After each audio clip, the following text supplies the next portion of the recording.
കഥകൾ പറഞ്ഞു പറഞ്ഞു തീർന്നു, കവിതകൾ പാടിയും ഞാൻ തളർന്നു. വിരുതരെ നിങ്ങൾക്കുറക്കമില്ല, വിളയാട്ടം നിർത്താനും ഭാവമില്ല. പനിമതി വെച്ച കെടാവിളക്കത്ത് ഇനി നിങ്ങൾ താനേ ഇരുന്നു കൊള്ളുവിൻ. കഥകൾ പറയുവിൻ മാറി മാറി, കവിതകൾ പാടുവിൻ നിങ്ങൾ തന്നെ. താരകിരണങ്ങൾ താണുവന്ന് ഇത്താരണി മൂർധാവിലും അവയ്ക്കും, അരിമുല്ലപ്പൂക്കൾ തൻ നിശ്വാസങ്ങൾ തഴുകുമേ നിങ്ങളെ പ്രേമപൂർവം. നിഴലിൽ നിന്നെങ്ങാൻ അപസ്വരങ്ങൾ നീളുന്നുവെങ്കിൽ ഭയപ്പെടേണ്ട, വളരെ നാളത്തെ പരിചയത്താൽ പറയുന്നു മുത്തച്ഛൻ കേട്ടുകൊള്ളൂ. വളരെ നാളത്തെ പരിചയത്താൽ പറയുന്നു മുത്തച്ഛൻ കേട്ടുകൊള്ളൂ. ചെറുമനുഷ്യന്മാരെ പേടിയാർക്കും, വെറുതെ നാം എന്തിനെ പേടിക്കണം. ചെറുമനുഷ്യന്മാരെ പേടിയാർക്കും, വെറുതെ നാം എന്തിനെ പേടിക്കണം. ഇമകളിലെന്തോ കനത്ത പോലെ, ചെവികളിൽ ഏതാണ്ടിരമ്പൽ പോലെ. ഇമകളിൽ എന്തോ കനത്ത പോലെ, ചെവികളിൽ ഏതാണ്ടിരമ്പൽ പോലെ. മുതുകു നിവർത്തിക്കിടന്നു വേഗം മുത്തച്ഛനൊന്നുറങ്ങാതെ വയ്യ. മുതുകു നിവർത്തി കിടന്നു വേഗം മുത്തച്ഛനൊന്നുറങ്ങാതെ വയ്യ. നാളെ പുലരുമ്പോൾ എല്ലാം എല്ലാം ആവർത്തിക്കണ്ടേ പുതിയതായി. നാളെ പുലരുമ്പോൾ എല്ലാം എല്ലാം ആവർത്തിക്കണ്ടേ പുതിയതായി. എല്ലാം എല്ലാം ആവർത്തിക്കണ്ടേ പുതിയതായി.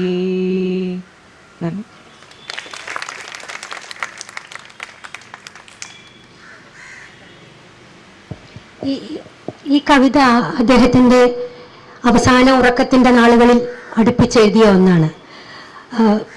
എല്ലാം ഇന്ന് അവസാനിച്ചാൽ നാളെ വീണ്ടും തുടങ്ങണം, ചെറുതുകളെ ഭയക്കേണ്ട എന്നീ ഒരു ഉപദേശം പോലെ വരും തലമുറയ്ക്ക് നൽകിക്കൊണ്ടാണ് ഈ കവിത അദ്ദേഹം അവസാനിപ്പിച്ചത്.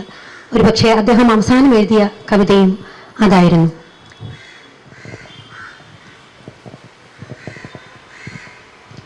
ഇനി നമുക്കൊരു അടുത്തൊരു ശബ്ദരേഖയിലേക്ക് പോകാം.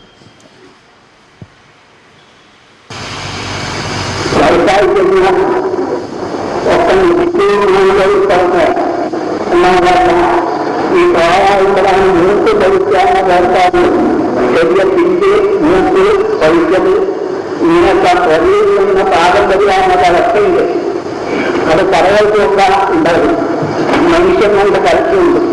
അതിന്റെ മൂത്ത് ഭരിച്ച് പാകം വന്ന സാധനങ്ങൾ പായാലും മാമ്പഴായാലും എല്ലാം അങ്ങനെ മൂത്ത് ഭരിച്ച സാധനം കാണാനില്ല. ഈ പിഞ്ചിത്തന്നവർക്ക് വേഗം വിറ്റ് കാറ്റാക്കാൻ കൊന്നൊക്കെ എങ്ങനെയൊക്കെ വെച്ച് മൂത്ത് ഭരിക്കാക്കാൻ കഴിപ്പിച്ച് മാർക്കറ്റിലിരിക്കുന്നവർക്ക് വളരെ മുന്നോട്ടില്ലാണ്ടാണ്. എത്ര ആയിരം തവണ എനിക്ക് വെച്ചിട്ടുണ്ട്, ഇന്നലെയും വെക്കും. 1000 തവണ പറ്റിയതാണ് മൂത്തുകൊല്ലാത്ത സാധനം കണ്ട് ഭ്രമിച്ച് അതിന്റെ നിറപ്പത്ത് ഭ്രമിച്ച സാധനം പറഞ്ഞാൽ പറഞ്ഞ കഥകളുണ്ട്. എന്നിട്ട് ഒറ്റയ്ക്ക തിന്നാൻ നിർദ്ദേശിച്ച് നോക്കി വായു പ്രാണന്റെ ശക്തി തല്ലി നടന്നു. കടകളിലൊക്കെ തന്നെയാണ്, സാഹിത്യം തന്നെയാണ്.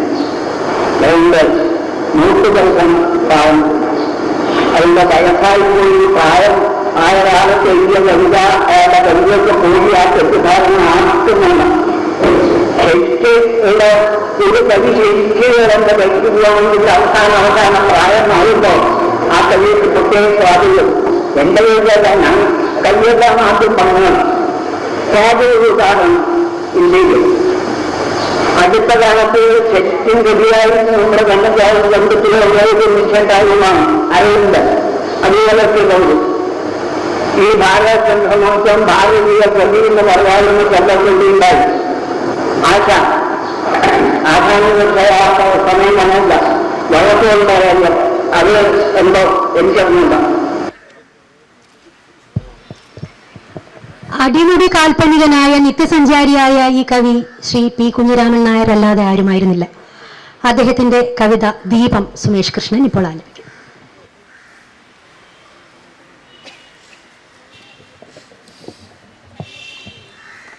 ദീപം.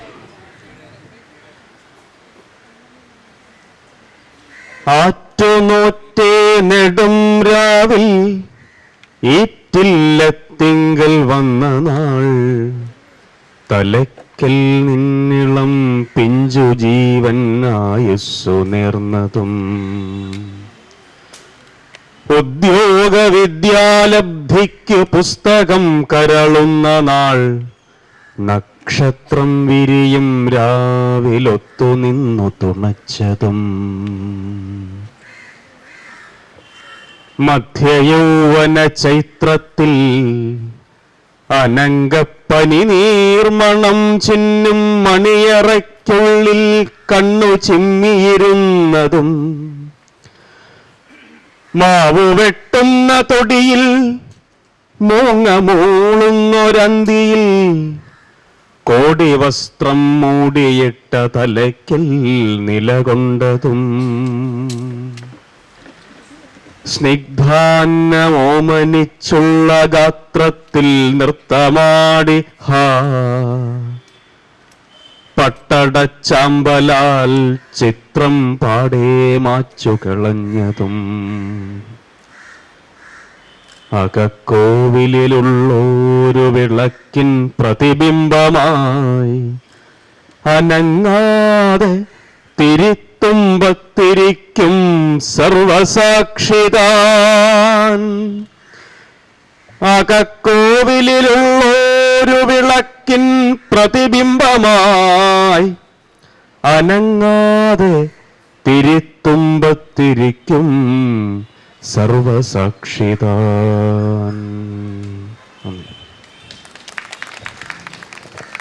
നന്ദി സുമേഷ്. സ്നേഹാശംസകൾ ജിജി തോംസൺ സാർ.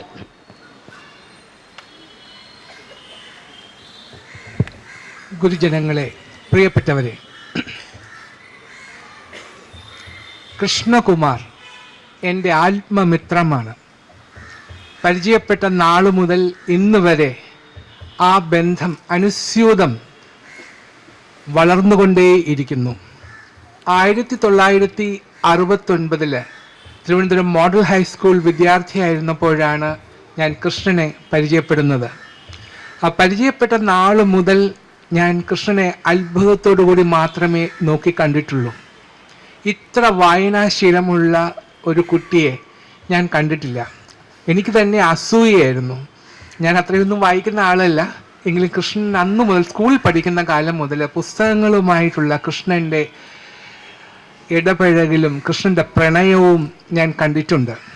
കവിതകളെ ഇത്രമാത്രം സ്നേഹിക്കുന്ന, ആരാധിക്കുന്ന മറ്റൊരാളെയും ഞാൻ കണ്ടിട്ടില്ല. ഇത്ര ആസ്വദിച്ച് കവിത ചൊല്ലുന്ന ആളെയും കണ്ടിട്ടില്ല.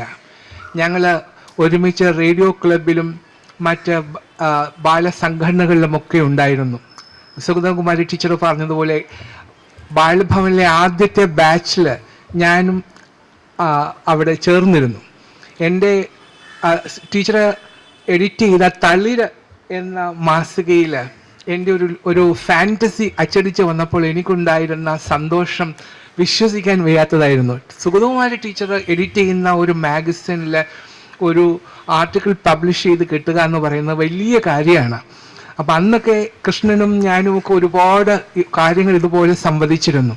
പിന്നെ ഞാൻ മാറിവേനസ് കോളേജിൽ പ്രീ ഡിഗ്രി വിദ്യാർത്ഥിയായി പോയ അവസരത്തിൽ ബഥനിക്കുന്നിൽ നിന്നും എന്ന് എഴുതി കൃഷ്ണന് കത്തുകൾ അയക്കുമായിരുന്നു. അന്നൊക്കെ ഞാൻ കൃഷ്ണനെ ഗുരു എന്ന് വിളിച്ചിട്ടുണ്ട്. അത് ഇപ്പോഴും അതുപോലെ തന്നെയാണ്. എന്ത് സംശയം വേണമെങ്കിലും കൃഷ്ണനോട് ചോദിക്കാം. ഞാൻ ഡൽഹിയിൽ ജോലി ചെയ്യുന്ന അവസരത്തിലും പലപ്പോഴും ഞാൻ എൻ്റെ സംശയങ്ങൾ ചോദിക്കുന്നത് അത് വിക്കിപീഡിയ ഒന്നും നോക്കേണ്ട ആവശ്യമൊന്നുമില്ല, നേരെ കൃഷ്ണനെ വിളിച്ചാൽ മതി. കൃഷ്ണനെ വിളിച്ചിട്ട് ഞാൻ ചോദിക്കും, കൃഷ്ണ ഇങ്ങനെ ഇതിന് പറ്റിയ ഒരു ശ്ലോകം വേണം, അല്ലെങ്കിൽ ഇതിന് പറ്റിയ ഒരു കവിതാഭാഗം പറയാമോ എന്നൊക്കെ പറഞ്ഞാൽ നിമിഷം കൊണ്ട് അത് മറുപടി നൽകും. എന്തിന് 2003 ഞാൻ നോൺ റെസിഡൻറ്റ് കേരളൈറ്റ്സ് അഫയേഴ്സിൻ്റെ ആദ്യത്തെ സെക്രട്ടറി ആയിരുന്നു. അന്ന് ഞങ്ങൾക്ക് ഒരു സമ്മേളനം കൂടണമായിരുന്നു, വിദേശ മലയാളികളുടെ ഒരു സമ്മേളനം. വിദേശ മലയാളികളെ കേരളത്തിലേക്ക് വിളിച്ചു കൊണ്ടുവന്ന ഒരു സമ്മേളനം കൂടണം. അപ്പോൾ ആ സമ്മേളനത്തിന് അന്നത്തെ മന്ത്രി ഇട്ട പേര് NRI കോൺക്ലേവ് എന്നായിരുന്നു. അപ്പോൾ NRI കോൺക്ലേവ് എന്ന ഇംഗ്ലീഷ് പദം അത്ര സുഖമായി തോന്നിയില്ല. കാരണം കോൺക്ലേവ് എന്നൊക്കെ പറഞ്ഞാൽ അതൊരു രഹസ്യ മീറ്റിംഗ് ആണ്. പോപ്പിനെ സെലക്ട് ചെയ്യുന്ന മീറ്റിങ്ങിന് പീപ്പിൾ കോൺക്ലേവ് എന്ന് പറയും. അവിടെ എന്ത് സംഭവിക്കുന്നതെന്നും പുറത്തുള്ളവർക്ക് ആർക്കും അറിയില്ല. അത് വെള്ളപ്പുക വരുമ്പോൾ അദ്ദേഹം സെലക്ട് ചെയ്തൊന്നും കറുത്ത പുക വരുമ്പോൾ സെലക്ട് ചെയ്തില്ല എന്നും നമ്മൾ ഊഹിച്ചെടുത്തു കൊള്ളണം. അതുകൊണ്ട് ആ കോൺക്ലേവ് എന്ന പദം ശരിയല്ല എന്ന് തോന്നിയപ്പോഴാണ് ഞാൻ ഉടനെ കൃഷ്ണനെ വിളിച്ചു. കൃഷ്ണൻ ഒരു നല്ല പേര് പറഞ്ഞു തരാമോ? ഒരു നിമിഷം കൊണ്ട് പറഞ്ഞു തന്നു, സമവായം എന്ന പേര് പറഞ്ഞു തന്നു. അതിനുശേഷമാണ് സമവായം എന്ന വാക്ക് പ്രചരിച്ചത് തന്നെ. അന്ന് ഞാൻ ഈ വാക്ക് പറഞ്ഞപ്പോൾ അന്ന് അവിടെ എല്ലാവരും എന്നെ വിമർശിച്ചു, ഈ വായിൽ കൊള്ളാത്ത വാക്കൊക്കെ എന്തിനാ പറയുന്നത്, എന്താണ് ഈ സമവായം, ഇന്ന് വരെ കേട്ടിട്ടില്ല എന്ന് പറഞ്ഞു. അപ്പോൾ കേൾക്കേണ്ട വാക്കുകൾ, നമ്മൾ മനസ്സിലാക്കേണ്ടുന്ന വാക്കുകൾ തീർച്ചയായും ഉപയോഗിക്കണം. അപ്പോൾ വിദേശ മലയാളികളും നാടൻ നമ്മുടെ നാട്ടിലുള്ള മലയാളികളും തമ്മിലുള്ള ബന്ധം അത് ഒരിക്കലും വേർതിരിക്കാനാവാത്തതാണ്. അതാണ് സമവായം എന്ന വാക്കിൻ്റെ അർത്ഥം.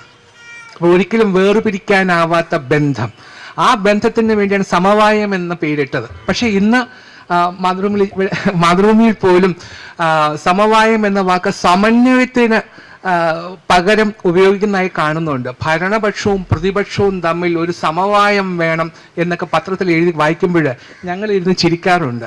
ഇതങ്ങനെ ഉപയോഗിക്കേണ്ടുന്ന വാക്കല്ല. എന്തിനാ, ഞാൻ എൻ്റെ ഔദ്യോഗിക ഭവനം ഇവിടെ കവടിയാറിൽ ഒരു പഴയ വീട് പുതുക്കി എൻ്റെ ഒരു ചീഫ് സെക്രട്ടറിക്ക് സ്വന്തമായിട്ടൊരു വീടുണ്ടാക്കി. ഇന്ന് വരെ ചീഫ് സെക്രട്ടറിമാർക്ക് സ്വന്തമായ ഔദ്യോഗിക ഭവനങ്ങളില്ല. അപ്പോൾ പഴയ ഒരു വീടെടുത്ത് വൃത്തിയാക്കി അതിനൊരു പേരിടണമെന്ന് വെച്ചപ്പോഴും എൻ്റെ റെഫറൻസ് പോയിന്റ് കൃഷ്ണൻ തന്നെയായിരുന്നു. കൃഷ്ണനോട് ചോദിച്ചു, എന്താ പേര് വേണ്ടത്? 2 ദിവസം ആലോചിച്ചിട്ട് പറയാമെന്ന് പറഞ്ഞു. പിന്നെ പറഞ്ഞു സുമാനുഷം എന്ന് പേരിടാൻ പറഞ്ഞു. അങ്ങനെയാണ് സുമാനുഷം എന്ന പേര് ചീഫ് സെക്രട്ടറിയുടെ ഔദ്യോഗിക ഭവനത്തിന് ഉണ്ടായത്. കൃഷ്ണൻ എന്നും എനിക്കൊരു എനിഗ്മയാണ്. ഇത്ര മലയാളവും ഇംഗ്ലീഷും സംസ്കൃതവും അനായാസന കൈകാര്യം ചെയ്യാൻ കഴിയുന്ന ഒരാൾ എന്തുകൊണ്ടാണ് പുസ്തകങ്ങൾ എഴുതാത്തത്? ടീച്ചറോട് പറഞ്ഞതുപോലെ കൃഷ്ണനെ അതിന് പ്രേരിപ്പിച്ച ആളുകളിൽ ഒരാളാണ് ഞാനും. ഞാൻ എപ്പോഴും അത്ഭുതം കൂടാറുണ്ട്, എന്തുകൊണ്ടാണ് കൃഷ്ണൻ എഴുതാത്തത്. അതെല്ലാം കഴിഞ്ഞ് ഇപ്പോൾ അങ്ങനെ ഒരു ആ ആഗ്രഹത്തിന് ഞങ്ങളുടെ ആവശ്യങ്ങൾക്കുമെല്ലാം ഇന്ന് നിറവേറ്റിക്കൊണ്ട് കൃഷ്ണൻ 2 പുസ്തകങ്ങൾ ഒരുമിച്ച് ഇന്ന് പ്രസിദ്ധീകരിച്ചു. അതിലേറ്റവും ഞാൻ സന്തോഷിക്കുന്നു. അതിലൊന്ന് ഏറ്റുവാങ്ങാനുള്ള, അതും സുഗതകുമാരി ടീച്ചറിൻ്റെ കയ്യിൽ നിന്നും ഏറ്റുവാങ്ങാനുള്ള ഭാഗ്യവും എനിക്കുണ്ടായി. ഒറ്റ ആഗ്രഹം മാത്രമേ എനിക്കുള്ളൂ, ഇത് ഒരു തുടർച്ചയാവണം. അതുമാത്രമേ ഇവിടെ കൂടിയിരിക്കുന്ന എല്ലാവരുടെയും, കൃഷ്ണനെ അറിയാവുന്നവരുടെയും എല്ലാവരുടെയും മനസ്സിലുള്ള ആഗ്രഹം അത് മാത്രമാണ്. തുടർച്ചയാവട്ടെ ഇത് എന്ന് ഞാൻ ആശംസിക്കുന്നു, പ്രാർത്ഥിക്കുന്നു. നന്ദി സാർ, വളരെ ഊഷ്മളമായ ഓർമ്മകളാണ് താങ്കൾ പങ്കുവച്ചത്. ശ്രീ ആത്മാരാമൻ എന്നോട് പറഞ്ഞത് ജിജി തോംസൺ 3 സഹോദരങ്ങളാണുള്ളത്, ഒരു ജ്യേഷ്ഠനും 2 അനിയന്മാരും. ഞാൻ 4ാമനായി അങ്ങ് കൂടി, എന്നെ ഒരു സഹോദരനായിട്ടാണ് അദ്ദേഹം കാണുന്നത് എന്നാണ്. ഇപ്പോൾ ഇദ്ദേഹം ശ്രീ ആത്മാരാമനെ സഞ്ചരിക്കുന്ന എൻസൈക്ലോപീഡിയ ആയിട്ട് വിശേഷിപ്പിച്ചു. വാസ്തവത്തിൽ നമ്മൾ ഈ കാർഡ് വായിച്ച എല്ലാവർക്കും അതിന്റെ ഏകദേശം ഒരു ധാരണയൊക്കെ കിട്ടിക്കാണും. ഈ പ്രതിവക്തും അർഹസി എന്നൊക്കെ വായിച്ചിട്ട് എനിക്ക് സത്യം പറയാൻ ഒരു പിടിയും കിട്ടിയില്ല. പ്രശ്രയം എന്നതിന്റെ വാക്കിന്റെ അർത്ഥം എന്താണെന്ന് ചോദിക്കാൻ ചമ്മിയാണെങ്കിൽ ഞാൻ അദ്ദേഹത്തോട് ചോദിച്ചു. എന്തായാലും അതൊക്കെ മറുപടി പ്രസംഗത്തിൽ അതിന്റെ കൗതുകങ്ങൾ അദ്ദേഹം പങ്കുവയ്ക്കുമെന്ന് തന്നെ നമുക്ക് വിചാരിക്കാം. അടുത്തത് ഒരു കവിതയാണ്. നമ്മുടെ മലയാള സാഹിത്യത്തിൽ മാതൃത്വത്തിന്റെയും സ്നേഹത്തിന്റെയും കവി എന്ന് എപ്പോഴും വിശേഷിപ്പിക്കുന്ന ശ്രീ ബാലാമണി അമ്മയുടെ വളരെ വ്യത്യസ്തമായ ഒരു കവിത.